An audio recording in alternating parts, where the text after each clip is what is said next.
right. So I'm going to go ahead and give you my Week 9 NFL schedule NFL predictions. So Week 8 is in the books. Week 8 was a fun ride. I just now posted my Week 8 recap, my thoughts and the storylines, the wins, the losses, the matchups, all that stuff on what happened during the Week 8 NFL season. I post those every single week. I don't have a specific day on when I post that video on the recap of that week. Ideally, I would like to post it on Tuesday, but I have not been disciplined on doing that. So I post, but I do make sure I post it before I post my Week 9 predictions. So we're going to get better with that, but I'm going to just, still be just consistent, make sure I'm posting these videos, and in time, I become better with these videos, edit these videos in a more time efficient manner. I will start to, have specific dates on when I'm going to start posting these videos, so you can be on the lookout for that. But without further ado, the NFL Week 9 schedule for the 2024 season is stacked with great matchups, and I will have you covered on what you need to know heading into this weekend. Today is Sunday, so it's heading to today. So, let's see here. We got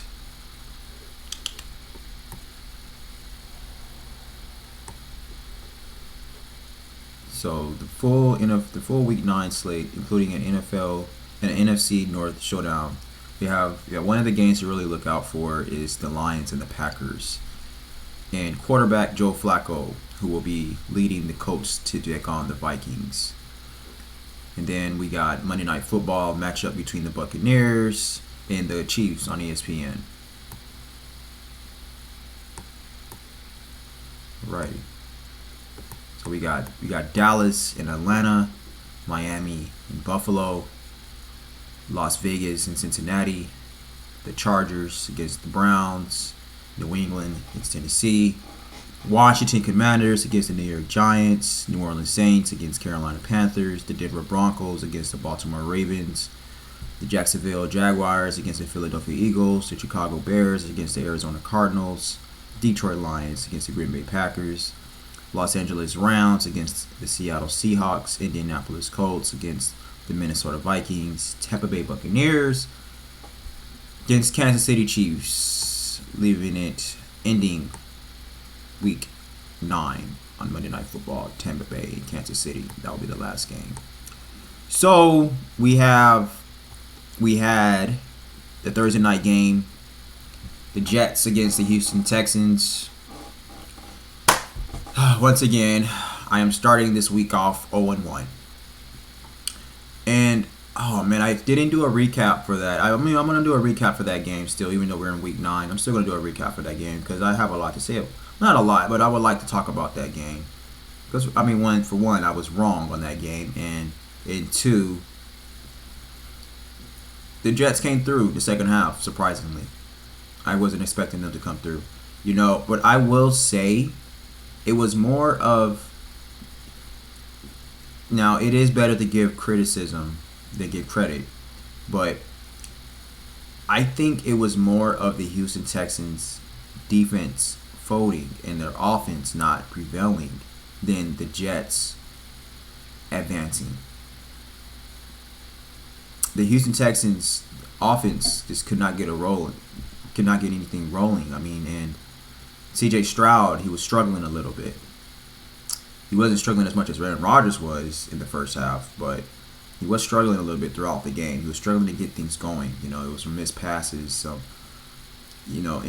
so I don't know what's going on with the Texans. If they can't beat the Jets, that's a problem. The Houston Texans has been okay throughout the year. They haven't really been. I don't think they've been one of the best teams in the NFL. I honestly don't think they have been. They haven't been sorry. They haven't been bad, but they've been whatever, and that should be a concern. There should have been no reason why their defense allowed the Jets to come back in the second half Aaron Rodgers, he's not bad, but I still don't think I'm still not bought. Here's the thing. Just because the Jets won 21-13 against the Texans, I'm not buying into it. And like I said, the reason why I'm not buying into it because I believe the Texans are struggling right now. So the Jets, they play some other teams that aren't struggling, that are better, that are playing more consistent football than the Texans. The Jets are not just going to come back and just win a game like that. They're not going to just, because pretty much the Jets kind of started dominating in the second towards the end of the game. They started dominating, and Jets has not dominated anyone all year. So I am not set out to believe that the Jets have all of a sudden just turned on the switch and just start playing well. Now I do need to give them credit. It's still the NFL. They're all professionals. They won a game. It's extremely hard to win games. It's extremely hard to score touchdowns. Period. That's why they're totaled at 6 points, because of the value of a touchdown. It is extremely hard to score. So I get that. So I have to give credit to the Jets. But what I am saying is that I am not concerned about the Jets, but I am concerned about the Texans. And concerning meaning that this game was a fluke by the Jets, and the Texans needs to get it together.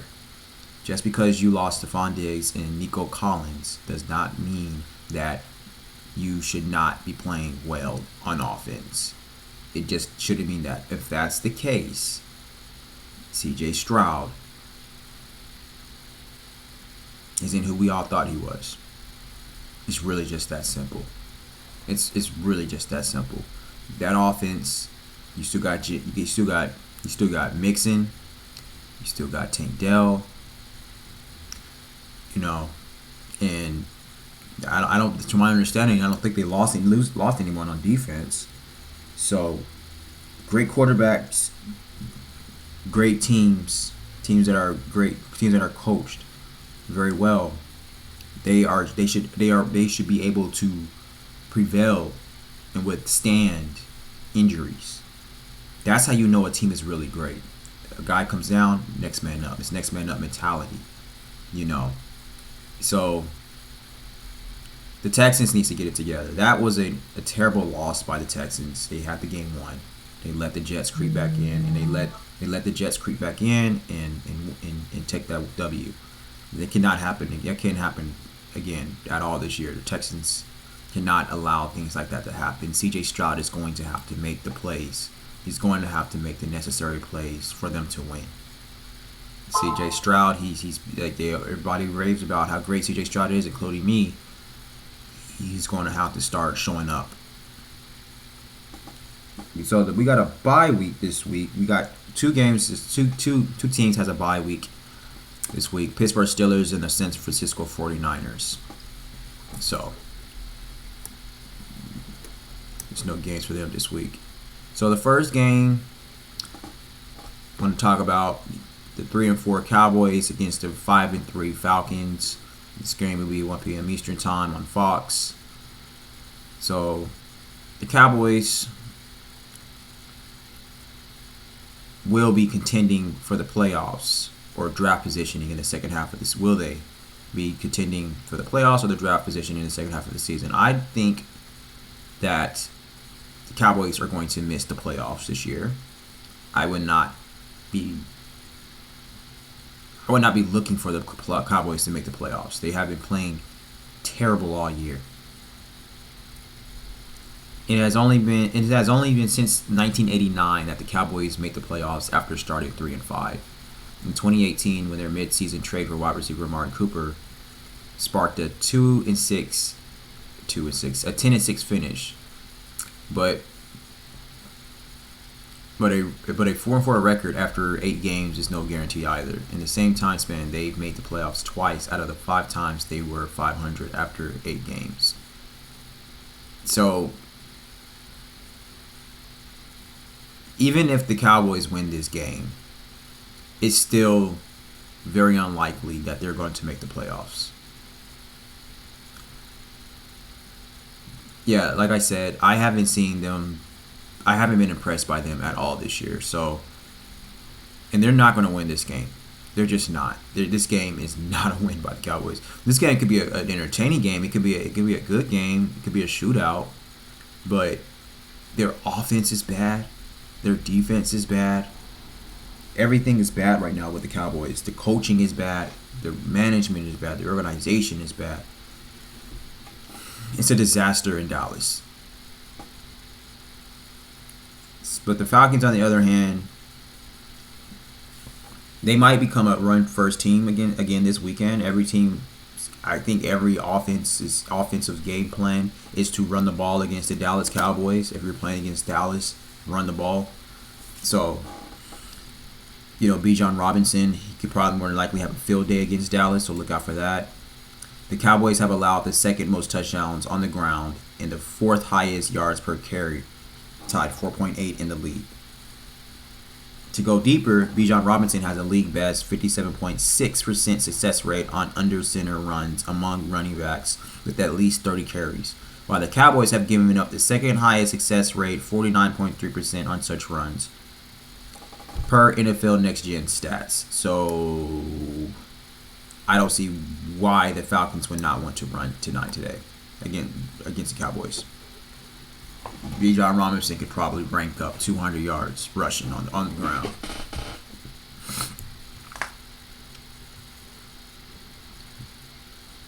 So let's see here.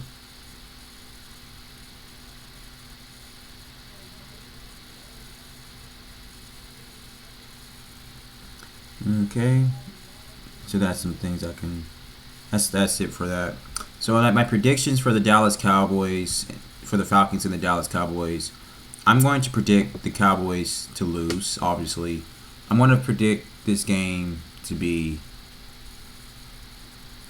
Falcons 45 to 20. Yeah, 45 to 20 is my prediction.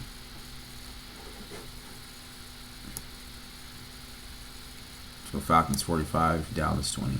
Dolphins. We got the 2-5 Dolphins against the 6-2 Bills. So this game will be 1 p.m. Eastern on CBS.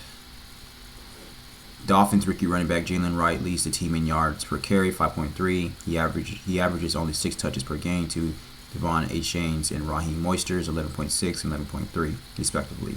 Achane has been Miami's best offensive player this year. And Coach Mike McDaniel said Moister has been a gigantic tone setter for the team. So there has been questions about the rookie getting more involved in this offense. McDaniel, he is working on adjustments to make sure that he can contribute to this rookie's skill set, which is Jalen Wright is what we're talking about. Rookie wide receiver Keon Coleman has 9 receptions. We're talking about the Bills. The Bills to look out for. Rookie wide receiver Keon Coleman has 9 receptions for 195 yards in the past 2 games. He has 201 receiving yards in the first 6 games. So it's pretty solid. Keon Coleman is coming right along. He's adjusting very well into the Bills' offense. And then now they got Amari Cooper, so that's going to give the Bills' offense a huge spark. The Bills' offense has had success at home this season, averaging 38.3 points in 3 games. So that's pretty fire. And then keep in mind the Bills are playing at home against the Dolphins. So I am going to something to look out for before I get into my prediction. The Dolphins have scored 28 total points in 3 road games this season. They have scored under 40 total points in their first 4 road games, only once in franchise history, which was 30 points in 1967. So let's see. I am going to predict the Bills to win 50-30. Yeah, 50-30. That's going to be my prediction.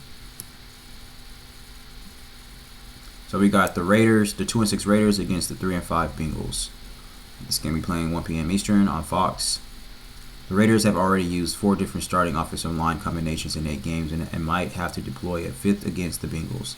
Center Andre James is dealing with a right ankle injury that knocked him out of the last week's loss against the Chiefs. Rookie left guard Jackson Powers Johnson, who won the 2023 Remington Trophy as the best college center, slid over to close out the game without much of a drop-off. So, it's cool. And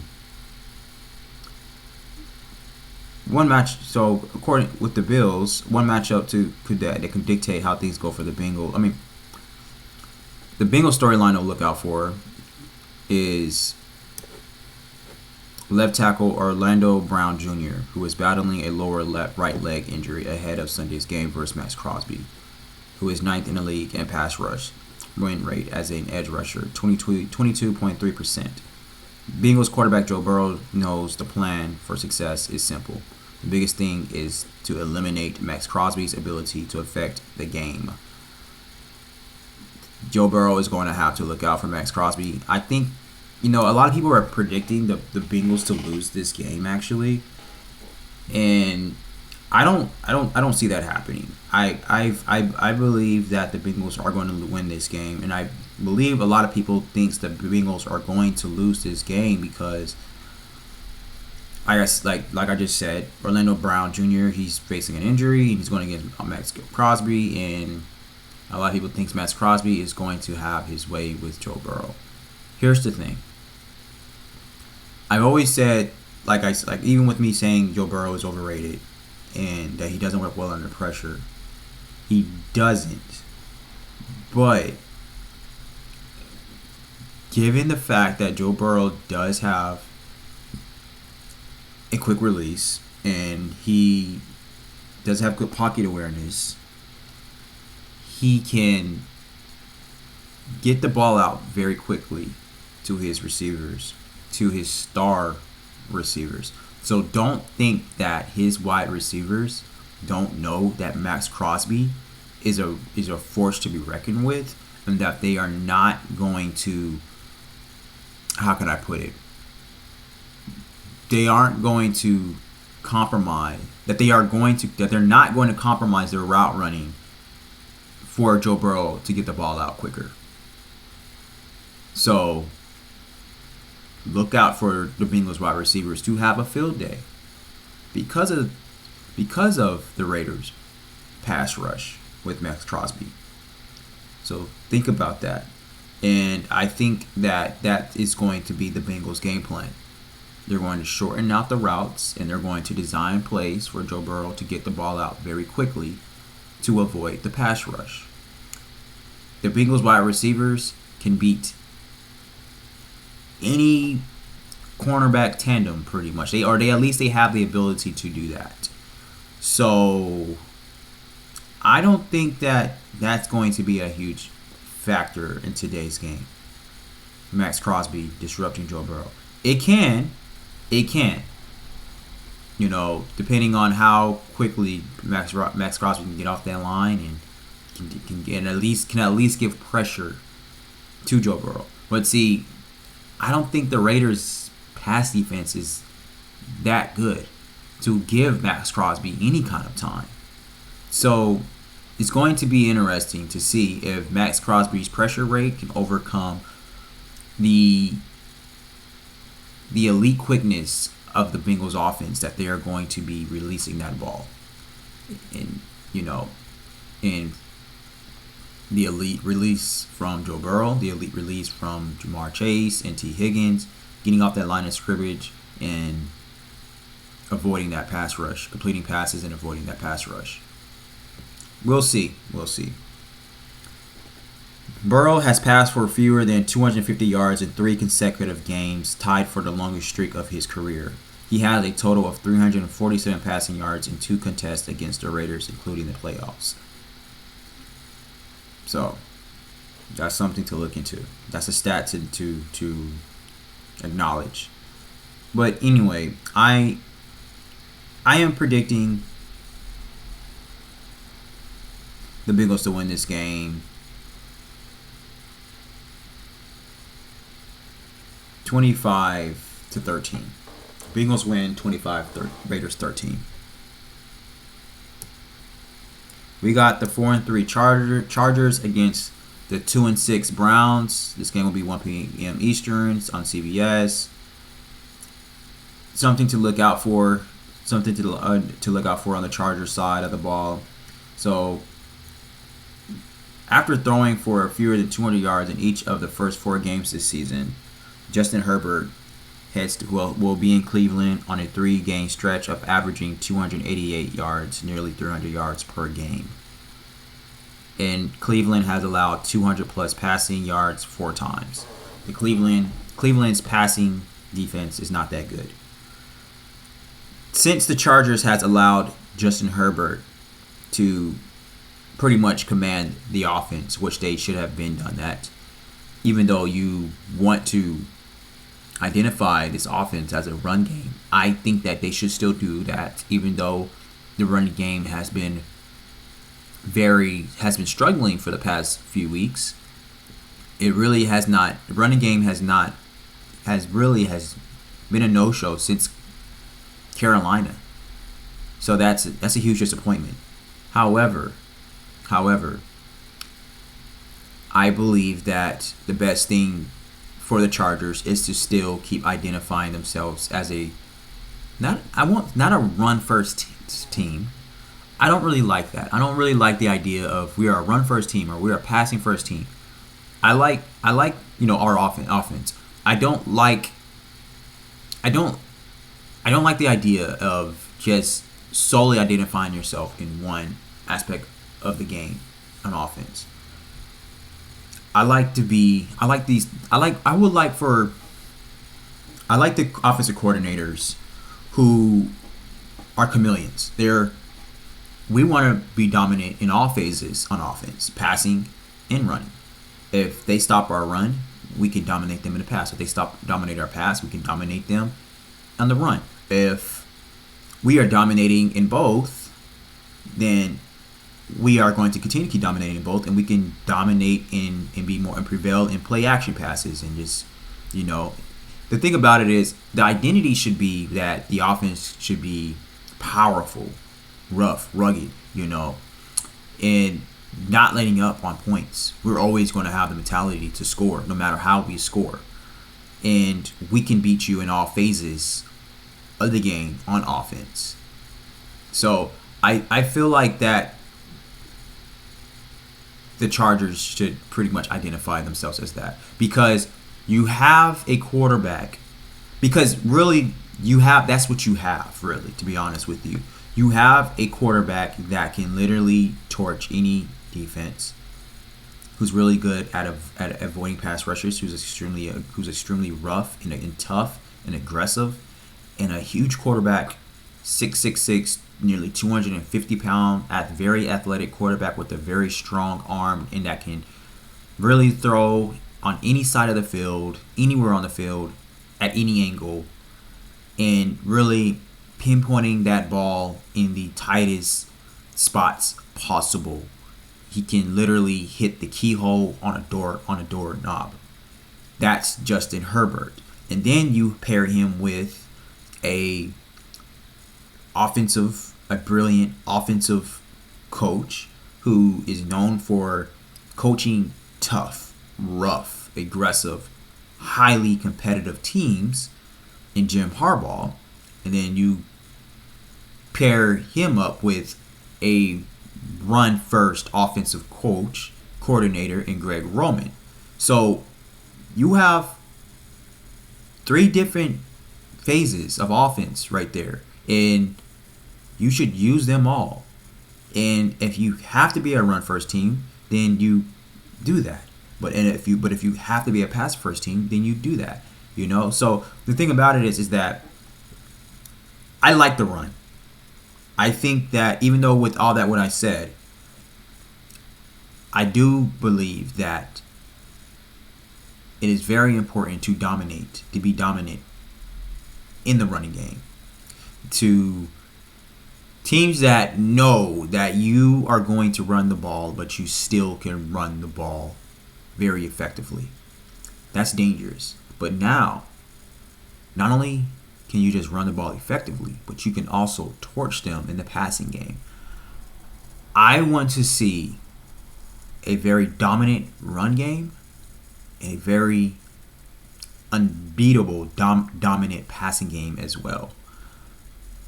Now, I do believe that, I guess you can say, the running game should start the game off in a dominant fashion, but also launching the ball as well whenever we need to, and whenever we should. Not even only whenever we need to, whenever we should. Because if we can always complete passes, why stop that? But at the same time, you pass the score, you run to win. So it's like we want points every single time we're on the field. But we're going to run the ball as well, run the clock out, dominate the game. Tire out their defense, keep pounding. Manipulate them a little bit, confuse them a little bit with some passing games. There's so much way that you can that this offense can really become great. And I think that's what the Chargers are leaning towards, really, is to be a very dominant, well-balanced, chameleonized team, but with the little bit more of a ground and pound approach, but we are going to torch you in the passing game as well. So it's kind of like what I'm saying. So that's kind of what I'm saying. It's more like a yin yang. But when you see us, you know that we are going to dominate you in the run game because we literally can, and that is going to be the tone setter. Because it's something about the run game when you just run the ball that you don't get out of the passing game. When you run the ball, you create this identity. You create this type of tone for the entire team, really.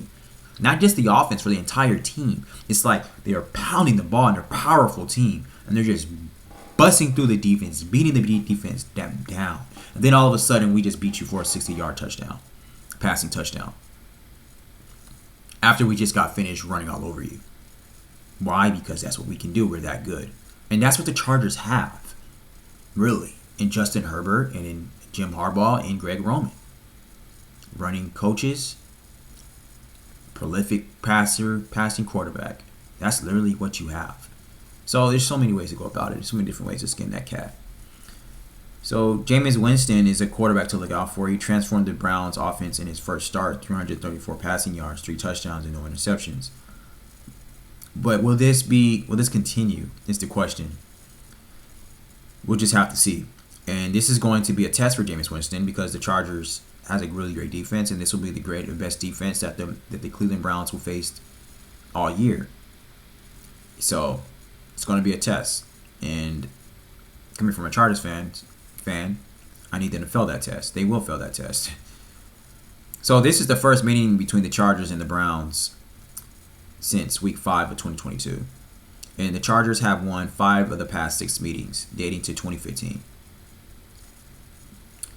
So, if I were to give my predictions for the Chargers and the Browns, I will say that the Chargers will win. I'm going to say the Chargers are going to win 30. I think this is going to be a bold prediction. This is a bold prediction. No.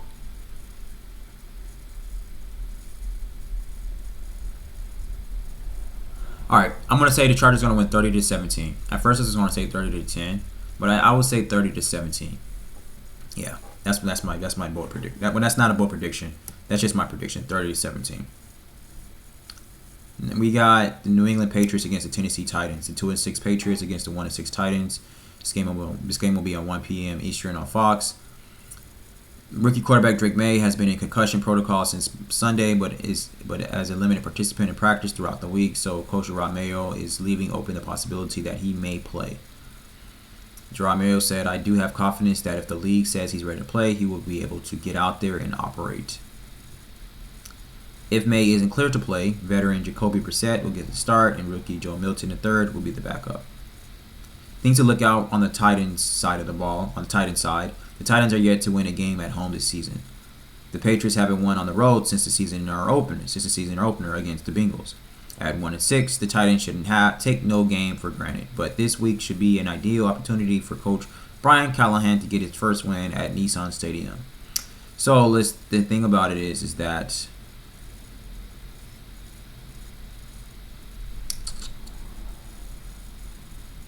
the Titans lost back-to-back games by at least 20 points for the first time since week 13 through 14 in 2014. They haven't lost 3 straight by 20 points since October 2009. That's an interesting stat to look into. This game can go either way, but I don't see the Titans winning any games anymore. I have no faith in their quarterback whatsoever. And I have no faith in that team. Their defense was pretty good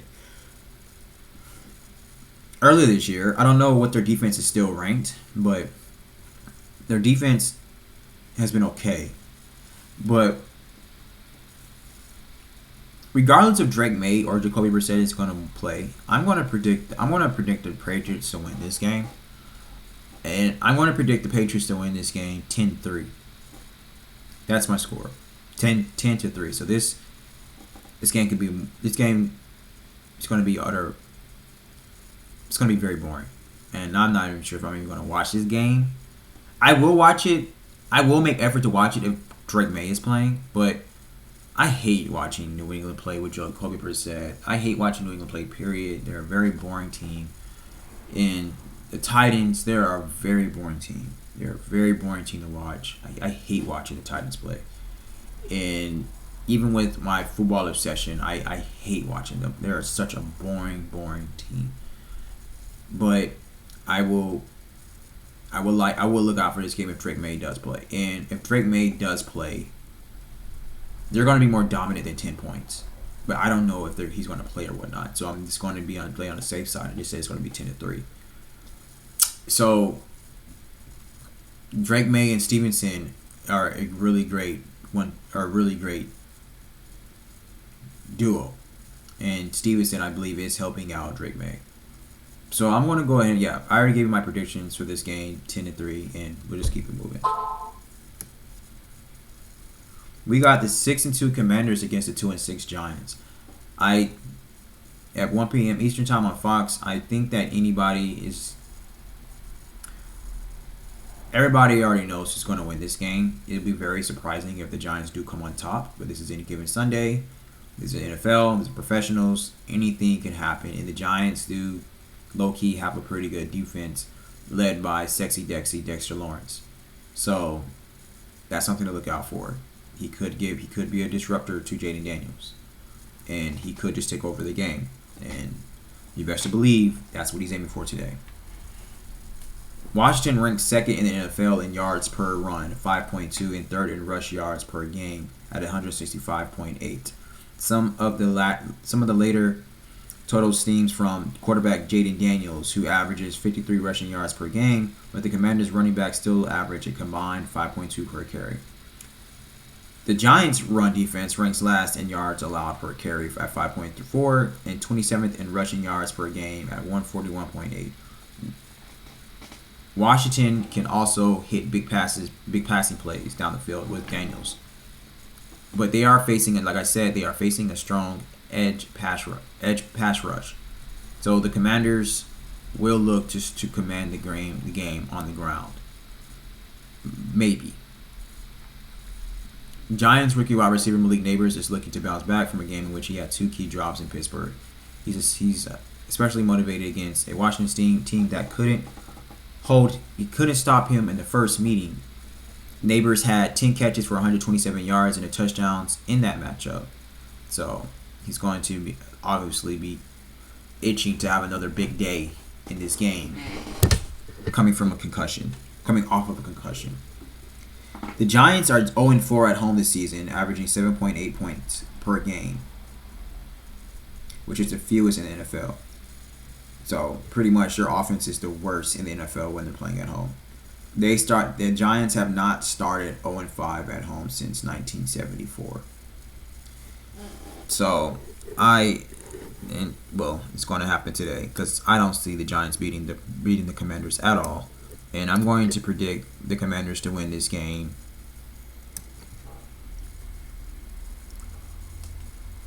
42-12. That's the game. That's the score. Commanders 42, Giants 12. We got the 2-6 Saints against the 1-7 Panthers. This game will be 1 p.m. Eastern Time on CBS. Derek Carr is expected to start. He's coming back off his injury after missing the past 3 games because of an oblique injury. And Jake Haener will return to the backup to backing him up after the Saints went with rookie Spencer Rattler in Carr's absence. The Saints have lost 6 straight, and they dropped to 21st in offensive yards per game at 319.5 and last in defensive yards allowed at 392.8 after a 2-0 start that began with a thrashing of the Panthers in Week 1. So they'll have most of the offense back from that game, with the exception of center Eric McCoy, who's out with the groin, and receiver Rashid Shaheed, who's out with the knee. Bryce Young, this is something to look out for. It's a storyline to look out for on the Panthers side. Bryce Young will start again at quarterback, but he didn't fare well in the Panthers' first game against the Saints. He played terrible. Well, he played terrible in all the games he played. Bryce Young was sacked 4 times and passed for only 161 yards with no touchdowns and 2 interceptions. Carolina's biggest problem is their defense. So with Carr returning, he can have a field day against them. Derek Carr had 3 passing touchdowns in Week 1, and the Saints rushed for 180 yards against a healthy Carolina defense. The Panthers have lost. This is something to look out for. The Panthers have lost several key defenders since and are giving up an NFL worst 154.6 rushing yards per game. Young is 2-17 as a starter. Will make his 20th start Sunday with a loss. Young will join Steve DeBerg and Chris Weineke as the only quarterback since 1950 to lose 18 of their first 20 career starts. That's bad. That's very bad. So I'm not giving my bold prediction with the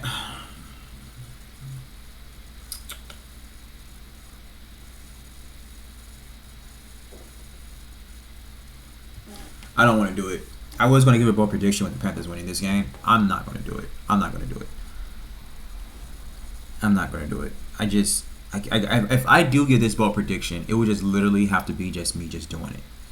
I literally cannot even justify the Panthers winning this game.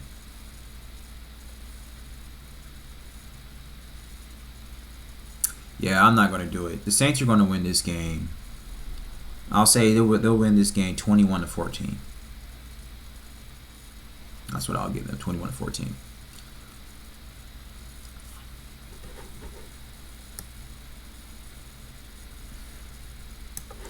So we got the Broncos, the 5-3 Broncos against the 5-3 Ravens. This will be an awesome game. This is a game definitely to look out for at 1 p.m. Eastern on CBS.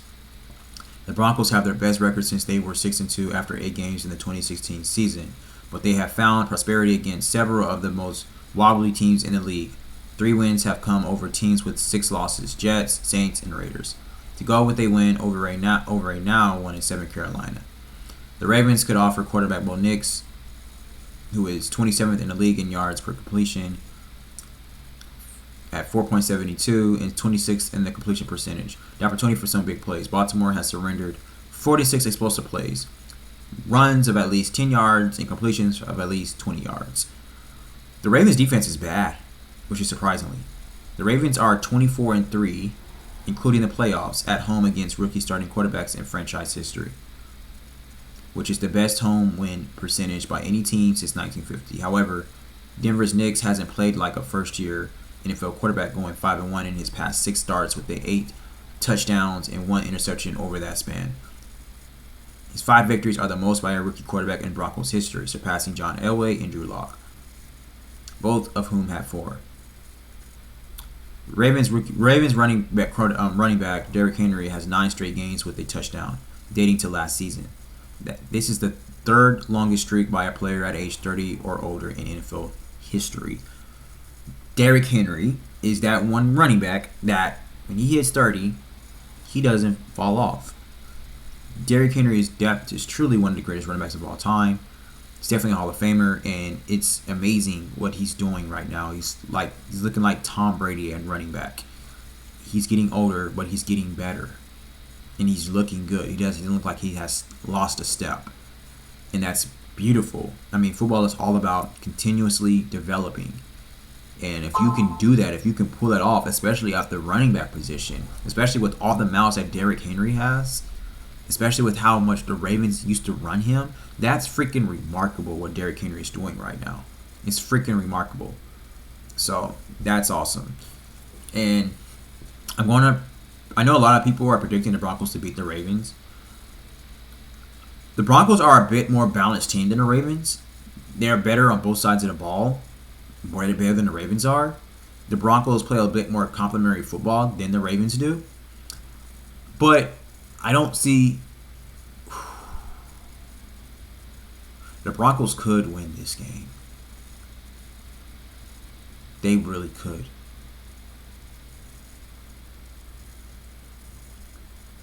My heart's going to the Broncos beating these Ravens. I'm going to go ahead and go with it.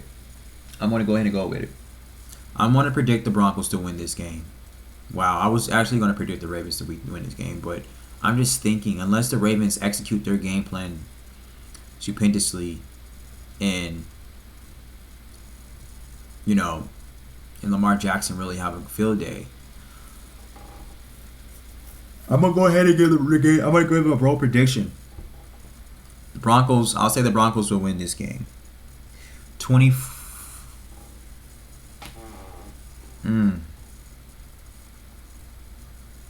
Nah, I'm going to go with the Ravens. Because the Ravens did just come off a loss to Cleveland, at Cleveland, and I know the Ravens are going to come out here with a great game plan. They're going to execute that. They're not going to want to lose again, especially at home, and especially with their record. If they lose this game, they're going to be one game away from a 500 record. So the Ravens, I'm going to go ahead and get this game to the Ravens. I almost gave it to the Broncos. And with that being said, don't be surprised if the Broncos comes away with a win on this. If the Broncos sneaks one in.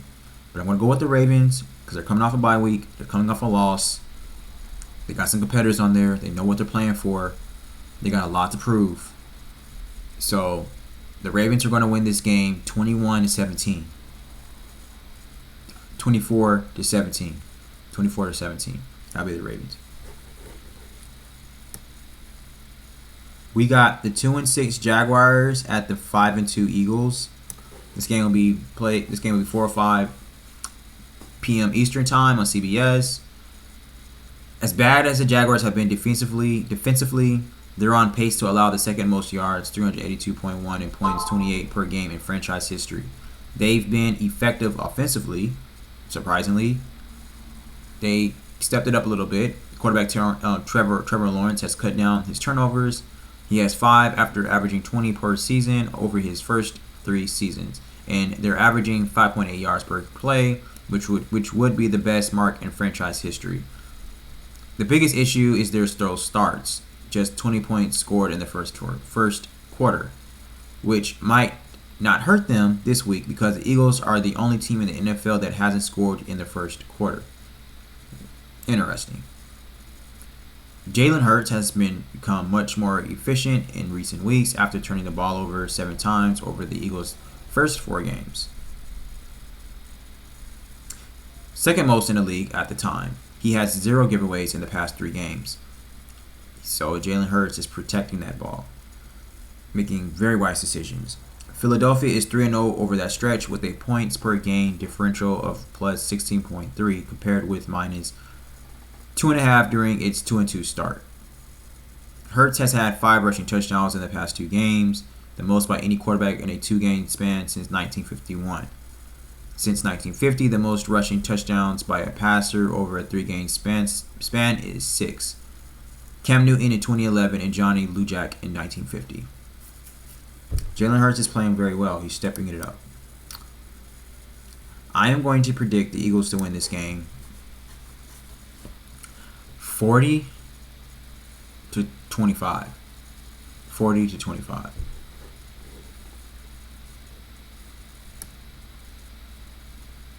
We got this will be a pretty good game. We got the 4-3 Bears against the 4-4 Cardinals. This game will be played at 4 or 5 p.m. Eastern Time on CBS. Coach Matt Eberflus was asked about cornerback Tyreek Stevenson, if he would start against Arizona or be benched after his antics on the final play, him pretty much being the reason why the Bears lost. I think he's still going to play him. So, yeah. The Bears are already dealing with some injuries, so they're more than likely going to have to play him. The Cardinals have finally found some consistency. I've been saying in my previous videos that the Cardinals have been inconsistent all year. They finally are starting to come alive.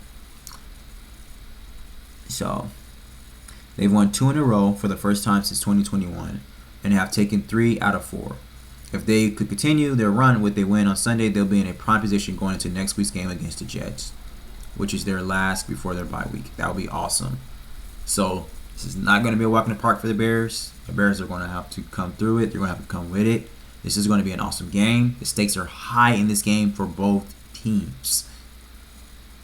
So, the Bears have the hardest remaining schedule in the NFL, according to ESPN Analytics.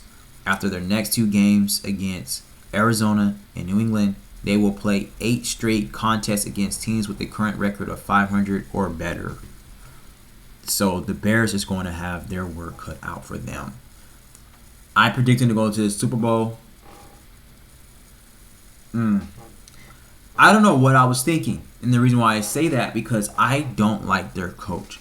Now I did say in some previous videos, one of my earliest videos, I did say that I'm predicting to go to the Super Bowl because I believe in Caleb Williams. But if Caleb Williams has some struggle, if he is going to have some problems, it's going to be because of their coach. I said that I do believe he's talented enough to overcome his terrible coaching, but not to that extreme. I guess I did because I said that they was going to go to the Super Bowl. But they could be in a much better position if they had a better coach. So we'll see what happens. This game could really go either way, to be honest. The Cardinals could win this game. The Bears could win this game.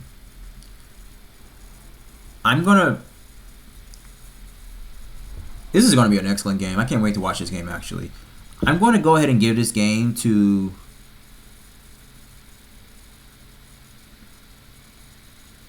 I'm going to give it to the Bears.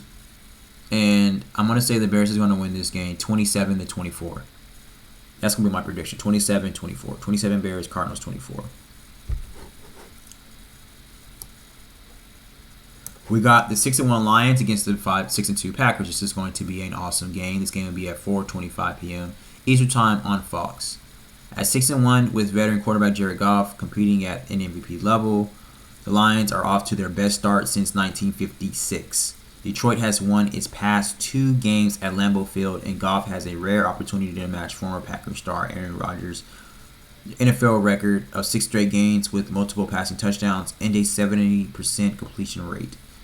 Jared Goff is playing on a whole nother level. How much the Packers run the ball will depend on whether if Jordan Love is growing. Jordan Love, he's facing an injury. He has a growing problem. So that's something that we're gonna have to look out for. And I don't know if they're gonna play him or whatnot, or if they're gonna play Malik Willis. Now, if they more than likely probably will play Jordan Love, it's more than likely going to be they're going to nurse it a little bit. They're going to not put the whole game into his hands. So it is a huge concern with Jordan Love because I would say this because he's facing a lot of injuries. He's starting to look kind of injury prone. And Malik Willis, he's looking surprisingly very, very good. Very, very good. So that's something that we're going to have to look into. And if it was my opinion, I would probably I would probably play. I would no. I would go with Malik Willis if he's playing well, and I would let Jordan Love rest until he's fully healed, and I would continue on with the game plan. If it ain't broke, it ain't fixed. I mean, yeah, if it ain't broke, don't fix it. So, yeah, in the two games Willis started earlier this season while Love was out because of a knee injury, the Packers called design runs on 68% of the snaps compared with 41% in Love's 6 starts, according to ESPN research. Either way, I was about to say, like, either way, like, expect Josh Jacobs to be a huge part of the game plan. He has the second most rushing yards after contact in the NFL this season, behind only the Ravens running back Derrick Henry. If they decide to go with Jordan Love, it should go through Josh Jacobs. If they decide to go through me, if they decide to go with Malik Willis, they continue on. They should continue on having it go through Josh Jacobs. So either way, I think the game should be through Josh Jacobs. Now I would say this: if Jordan Love is healthy enough to play him. But so I guess I can say it really doesn't matter, really, because the game plan should be through Josh Jacobs, to be honest with you, especially with Jordan Love having a groin injury. But if he's healthy, he should play, and so that's that. But I think the Packers are in a really great position right now. Really great position. Goff has completed 83% of his passes over the past 5 games, which is the highest percentage during a 5-game span in NFL history. Minimum of 50 attempts. Jared Goff might end up winning MVP this year. He might win it. I mean, he is being a prolific, elite passer this year. His game has elevated to a whole nother level. And Ben Johnson is a huge reason. It's a huge reason for that.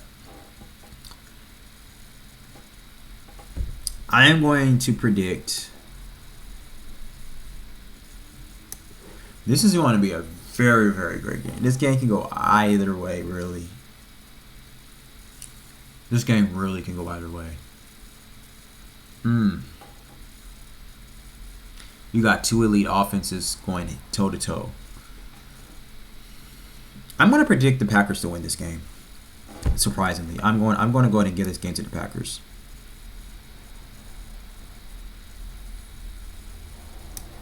I will say the Packers are going to win this game 35-30. 35-30. That's my prediction.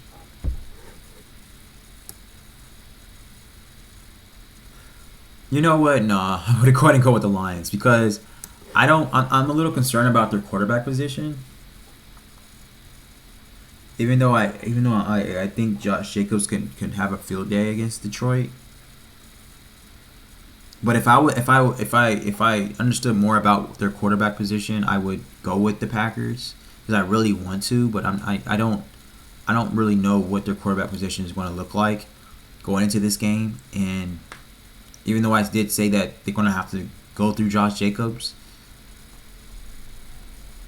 the Lions can score. They can score on anybody. They got a powerful offense, so they can't just so much just. The Packers can't just only depend on Josh Jacobs because they're going to have to They're going to have to be able to compete with the Lions. Now, if the Packers could keep scoring every drive with Josh Jacobs, that's a different story.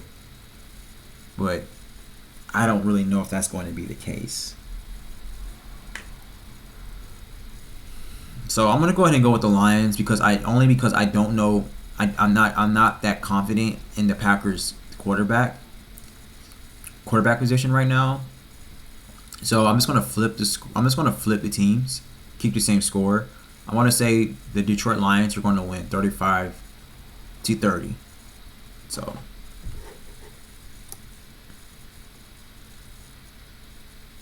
we got the Rams against the Seahawks.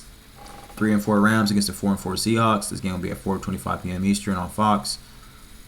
Running back Kyren Williams, who was a really great running back, ranked second in the NFL with 10 scrimmage touchdowns this season. With 2 more touchdowns Sunday, Williams can become the 4th player in Rams history with 12 or more touchdowns through 8 games of his season. That's great. It's phenomenal. Something to look out for on the Seahawks side. DK Metcalf will be back after missing last week's game against game because of an MCL sprain. The star wide receiver's absence versus Buffalo was evident in Seattle's inability to generate offensive play of longer than 20 yards for the first time since 2017. Rams cornerback and one-time Seahawk Ahkello Witherspoon got under Metcalf's skin last season, which would add some intrigue to this matchup. Seahawks quarterback Geno Smith had 0 passing touchdowns in Week 8, and he has not had back-to-back starts without a passing touchdown since 2014 with the Jets. I'm going to go ahead and give this game to the Rams, and I'm going to say the Rams is going to win this game. Let's say 24-14. I'm going to say the Rams win 24 and the Seahawks 14. We got the 4-4 Colts against the 5-2 Vikings. This game will be on Sunday Night Football. This is not going to be an exciting game at all. I'm not really looking forward to this game. Joe Flacco will take the center stage. He's going to start. And he's going to be dealing with the Vikings' heavy blitz package. Minnesota blitz at the highest rate in the NFL this season at 42%. But Flacco leads all quarterbacks since 2023 in touchdowns per passing attempt at 13.3% and yards per completion at 14.8 when blitzed. So Joe Flacco works very well under pressure. Flacco also had the 4th lowest sack rate at 5.1% against the blitz. I'm telling you, man, Joe Flacco has just gotten so much better, man. I remember watching him when he was younger. He was terrible, man. It's like that's the thing about the NFL, about football. You know, you should always just be developing if you're still in the game. And Joe Flacco is obvious on that case. Geno Smith, look at Geno Smith. You know, so it's a great thing. I mean, these guys, they develop, they get better. So that's why it's so important for the league to freaking be patient with these young quarterbacks. The Vikings are expected to get tight end TJ Hockenson back onto the field now that he has recovered from a torn ACL and MCL in his right knee. That will likely prompt a redistribution of targets among the team's pass catchers, a shift that should benefit the offense even if it ultimately takes a few targets away from wide receiver Justin Jefferson. To this point, Jefferson has 34.9% of quarterback Sam Darnold's targets. This is the highest percentage by any player through 7 games in the past 10 seasons. Sam Darnold's getting that ball to Justin Jefferson, boy, and I don't blame him. I do not blame him. Because I will be doing the exact same thing. I am obviously going to pick the Vikings to win this game. And I'm going to say the Vikings are going to win this game 35-34. 35-34. 35 Vikings, 34 Indianapolis Colts. Now we got our last game to wrap up Week 9 on Monday Night Football. This is going to be a pretty exciting game, even though Mike Evans and Chris Godwin are out. The Buccaneers still are playing pretty well. And Baker Mayfield, he's playing all right. He's playing pretty solid, you know, so. But I'm going to go ahead and predict the Chiefs. Let's take a look. Before we go into that, things to look out for on the Buccaneers side. Like I said, Mike Evans and Chris Godwin are out. Baker Mayfield, he leaned heavily on tight end Cade Otton, so look out for that. The Buccaneers will have to do this again. And so today, on Monday against the Chiefs. So the Chiefs only, I guess you can say, weakness in their defense is against tight ends. They have been giving up an average of 80.86 yards to opposing tight ends, the most of any team in the league. So that's something to look out for. And then we got the Chiefs story. Let's see. The Chiefs have held 5 of their 7 opponents under their season average in scoring, including 2 in the NFL top 10 in points. But Mayfield and the Bucs are 4th in scoring at more than 29 points per game. This is going to give the Chiefs their biggest challenge because I believe this is the best offense that the Chiefs have faced all year. The Chiefs had their most productive pass rushing game of the season last week against the Raiders with 5 sacks. And now they added edge rusher Joshua Uche in a trade with the Patriots this week. So that's something to look out for. The Buccaneers are allowing 26.6 points, 28th in the NFL, and 387 total yards, 30th per game. Surprisingly, their defense is not that good. I'm going to go ahead and predict the Chiefs to win this game. Obviously, they're going to go 8-0. I did predict the Chiefs a couple of weeks to lose this game when I was looking through the schedule. I was like, oh, the Chiefs can lose that game. But Mike Williams and Chris Godwin is out, so I'm definitely not going to entertain that. I'm not going to entertain the Chiefs losing to the Buccaneers with Mike Evans and Chris Godwin out. I do not have that much faith in Baker Mayfield to dethrone the Chiefs, to get in their first loss of the year. I already said that. I already mentioned so many times before that I think Baker Mayfield is overrated. He's doing all right. He's adjusting. He's reckoning with what he have without Mike Evans and Chris Godwin. I give him that much. But Baker Mayfield is just that. He's just an average quarterback to my perspective. That passes for a lot of yards. You got to do more than that for me. Like I said, he's not bad. He doesn't suck, but he's. I mean, I'll give him above average quarterback. He's okay. He's cool. I just don't think. Here's the thing. I don't think he's as good as people try to say he is. But anyway, he's definitely not going to dethrone the Chiefs. He's not going to have them. He's not going to get them their first loss of this year at all. So I'm not even going to entertain that. Like I said, I'm not going to disrespect the Chiefs. They will lose sometime this year. I have to look at their schedule. I got to look at their matchups, the personnel, etc., etc., etc. But they're not going to lose this week. So the Chiefs are going to win this game. I'm also going to predict the Chiefs to score more points than they did all year. So I'm going to say the Chiefs are going to win this game 33-19. 33-19. Chiefs 33, Buccaneers 19. That concludes my Week 9 predictions. And thank you so much for watching and listening and hearing me out on what my predictions are. So let me know what you think. Let me know what you think let me know what your predictions are, what you think about my predictions, what you think, what are your thoughts, and do you agree with what I said? Do you agree with my predictions? And yeah, thank you so much for watching, and please like, comment, share, subscribe. Get in the comments, man. We can talk about this. We can talk about these games this week. And thank you so much, and hey, we'll be back soon all day.